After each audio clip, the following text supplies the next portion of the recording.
Bon, petit disclaimer avant de commencer la vidéo, je sais que le mec de qui on va parler a plein d'enquêtes en cours sur sa gueule et tout, et ça a pas l'air d'être un bon type, mais je tiens à préciser quand même que cette vidéo n'a pas du tout pour but de glorifier ce gars-là, juste de répondre à une problématique de l'industrie que perso je trouve intéressante. Voilà, bonne vidéo.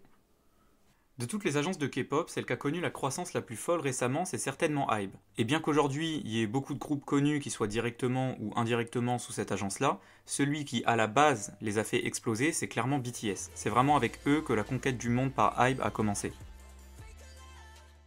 En fait, le succès de BTS, il est tellement indissociable de celui de HYBE que je connais v'là les gens qui pensent que l'agence existait même pas avant. Je vous jure que c'est pas une blague, je dis pas ça juste pour le storytelling. Genre, j'ai vraiment vu pas mal de gens sur internet fut un temps qui pensaient sincèrement que HYBE n'existait pas avant 2013, donc la date à laquelle BTS a débuté. Alors, savoir si l'agence existait ou pas avant, ça c'est facilement vérifiable, enfin il suffit de savoir faire une recherche Google globalement. Mais c'est vrai que quand on sait l'importance qu'a BTS et leur succès au sein du label, on peut se poser la question suivante, est-ce que sans eux, HYBE aurait fonctionné? Et voilà, c'est ça la problématique de la vidéo. Et pour y répondre, je vais déjà vous raconter l'histoire de l'agence pour voir comment ils s'en sortaient avant d'avoir leur groupe phare, et ensuite on va se baser sur ça pour essayer de voir si oui ou non HYBE s'en serait sorti sans BTS. Et pour vous raconter l'histoire de HYBE, faut déjà que je vous raconte celle de son créateur, Bang Si-hyuk. Et son histoire à lui, elle commence bien avant la création de sa propre agence, parce que Bang Si-hyuk, c'est un mec qui est tombé amoureux de la musique quand il était au collège. Et quand je vous dis qu'il en tombe amoureux, c'est vraiment que le gars ne vit plus que pour ça, à tel point qu'il décide immédiatement que c'est ça qu'il veut faire dans sa vie en fait, c'est la musique ou sinon ce sera rien. Et d'ailleurs ça c'est une info qui est pas si connue, je l'ai pas vu tourner beaucoup sur internet, mais moi je vais vous la donner parce que c'est comme ça, je suis un mec généreux.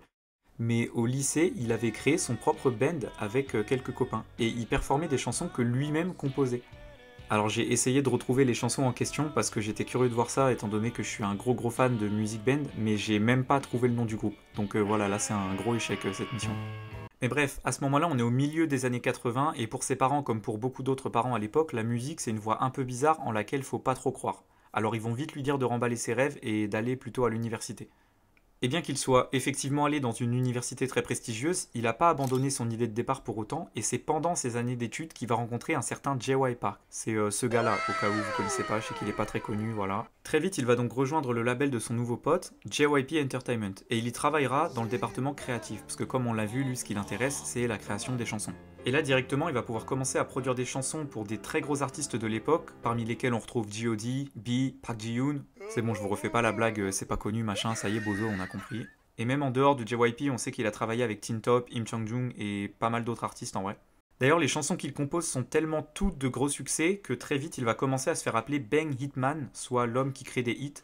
Mais le truc, c'est que notre bonhomme, il a des ambitions qui vont bien au-delà du fait d'être employé d'une grosse agence. Lui, ce qu'il voudrait, c'est avoir sa propre compagnie, créer ses propres groupes, lancer des artistes, enfin, il veut faire comme son pote JY Daddy là. Donc en 2005, il va quitter le label JYP Entertainment pour créer Big Hit Entertainment, qui sera plus tard renommé Big Hit Music, avant de devenir le HYBE qu'on connaît aujourd'hui. Et bien qu'il ait quitté la maison de disques de son copain là, faut savoir que les deux hommes restent en très bons termes, à tel point que JYP il va accepter de travailler avec Bang pour l'aider à lancer son agence. Cette collaboration entre les deux maisons de disques, elle va se manifester de deux manières. La première, c'est que Bang va continuer à produire et à composer des musiques pour JYP Entertainment, notamment à partir de 2007, il va travailler avec Wonder Girls. Et la seconde, c'est que les deux agences vont co-manager un artiste et un groupe, à savoir K-Will et 2AM. Alors je sais qu'en France, ça vous parle peut-être pas trop, mais il faut vous dire que c'est deux mastodontes de la musique en Corée du Sud. K-Will, il est à l'origine de ce banger que vous avez forcément déjà entendu si vous vous intéressez à la musique coréenne.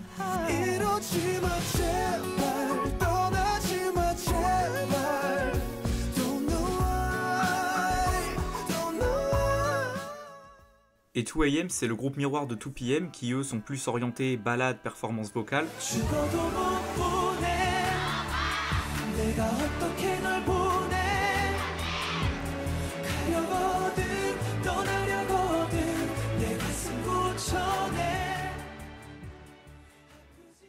Et à l'échelle nationale, donc en Corée du Sud, c'est vraiment un très gros groupe.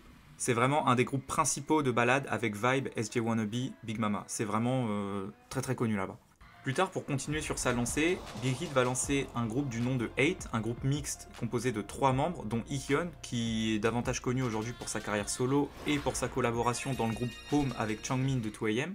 Et ils avaient aussi leur girl group d'ailleurs, Glam, qui pareil chez nous c'est pas ultra connu, mais ça a eu son buzz en Corée du Sud, et ça sera d'ailleurs le dernier groupe de l'agence à débuter avant la création de BTS. Et en vrai, regardez la gueule des chansons.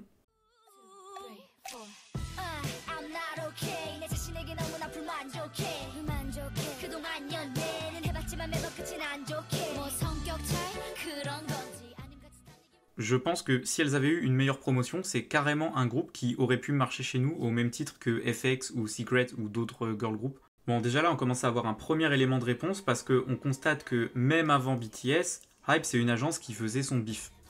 Alors, on est évidemment très loin du succès planétaire de BTS, mais faut aussi prendre en compte que ces artistes-là, ils étaient pensés avant tout pour le marché coréen et non pas le marché international. Et en sachant ça, on peut largement affirmer que l'objectif de l'agence, il était atteint. Ne serait-ce que si on reparle de 2AM et de K-Will, c'est des artistes qui, encore aujourd'hui, sont ultra populaires en Corée du Sud et qui ont vraiment contribué à bâtir la renommée et les moyens de l'agence.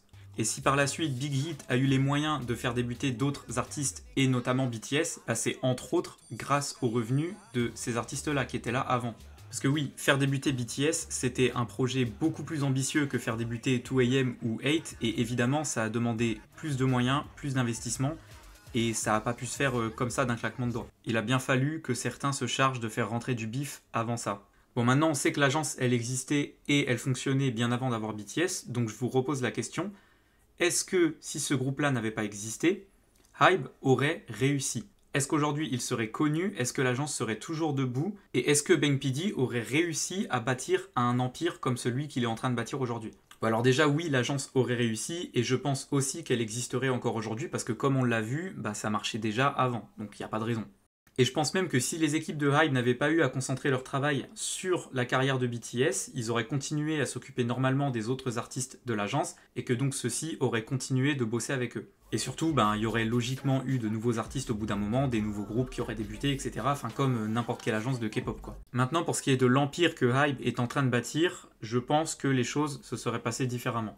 Aujourd'hui, sous le joug de Hybe, on retrouve beaucoup d'autres agences, et c'est indéniable que si Bang Si-hyuk a pu les acquérir ou en acquérir une partie, c'est grâce aux revenus faramineux générés par les activités de BTS. Donc je pense effectivement que sans eux, il n'aurait pas pu étendre son empire aussi vite. Mais ce mec-là, avec son nez imposant, bien qu'on puisse lui reprocher beaucoup de choses sur le plan humain, on peut pas lui enlever que c'est quand même un sacré businessman et un très bon producteur. Donc, selon moi, il y a fort à parier que s'il n'avait pas eu BTS et leur succès mondial, il aurait quand même produit des artistes qui se seraient bâtis une renommée solide et qui auraient eu leur place dans l'industrie K-pop. Et de fait, je pense qu'il aurait quand même réussi à faire de Hybe une plutôt grande agence. Juste, je pense qu'elle n'aurait pas une place aussi importante dans l'industrie musicale mondiale aujourd'hui, et on n'aurait sûrement pas eu des projets qui dépassent les frontières de la K-pop comme N-Team ou Cat's Eye par exemple. En conclusion, je pense qu'on peut affirmer que oui, Hybe aurait fonctionné même sans BTS, donc par pitié, faut arrêter de clamer que l'agence doit son buzz uniquement à eux, parce que dire ça, ça revient un peu à chier sur le travail des artistes qui étaient là avant. C'est un discours que j'ai beaucoup vu passer sur les réseaux sociaux, et c'est un peu pour ça honnêtement que j'ai voulu faire cette vidéo, pour rendre justice aussi à des artistes qui ont littéralement donné une partie de leur carrière à cette agence-là. Et sachant que les membres de BTS sont toujours restés très humbles malgré leur succès, je pense que eux-mêmes ils seraient pas ravis d'entendre ce genre de discours. Et bien que ça me fasse chier de praise ce mec-là, faut pas non plus oublier que Bang Si-hyuk ça reste quand même une des grosses têtes de l'industrie et que c'est aussi son génie qui a mis Hybe et BTS sur les rails du succès. Cependant, faut pas non plus être de mauvaise foi, c'est indéniable que le travail de BTS a énormément profité à la maison de disques et c'est en grande partie grâce à eux que Bang Si-hyuk a eu les moyens de laisser libre cours à son ambition de gros dinosaure là. Donc évidemment, les choses auraient été très différentes sans BTS et leur succès. C'est tout pour cette première vidéo, j'espère que ce petit format là ça vous aura plu. À l'avenir j'aimerais bien utiliser cette chaîne YouTube pour parler de plein de sujets de l'industrie K-pop, sur ce ton un peu léger, un peu rigolo avec des mèmes et tout. Donc si c'est quelque chose qui peut vous intéresser, bah, je vous invite directement à vous abonner, le mec qui se prend déjà pour Amixem. Non mais plus sérieusement, il y a plein de sujets que j'ai envie de traiter, plein de questions que j'ai envie de soulever, plein d'artistes desquels j'ai envie de parler. Donc si vous voulez en être, je vous invite vraiment à suivre la chaîne et pourquoi pas à me proposer des sujets que vous aimeriez voir traités dans ce format là. Et en attendant, je vous dis au revoir et, je l'espère, à très bientôt.